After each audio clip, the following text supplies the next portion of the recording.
To'g'ri. Rahmat aytamiz va nima sababdan mana bugungi kunda haqiqiy ijodkorlar o'zlarining mualliflik huquqlarini himoya qilishdan o'zini cheklayapti?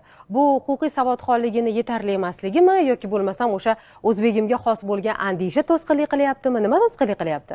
Siz hozir to'g'ri ta'kidlab o'tdingiz. Birinchisi haqiqatda mentalitetimizga bog'liq. Ikkinchisi sudlarga murojaat qilishi tartibi bor. Ya'ni da'vo arizasi yozasiz, da'vo arizasi yozganingizdan keyin hozir buni to'g'ri ta'kidlab o'tdilar. Yugurib bording. Siz talab qilayotgan summaning 4% miqdorida davlat boji to'laysiz. Ya'niki siz 100 million, 200 million so'm talab qilsangiz, uni 4% katta summa bo'ladi. Lekin qonunchilikda mana shu fuqarolarga yengilliklar borki, siz sudga davlat bojini kechiktirishni so'rab ariza berishingiz ham mumkin. Sud qabul qiladi uni.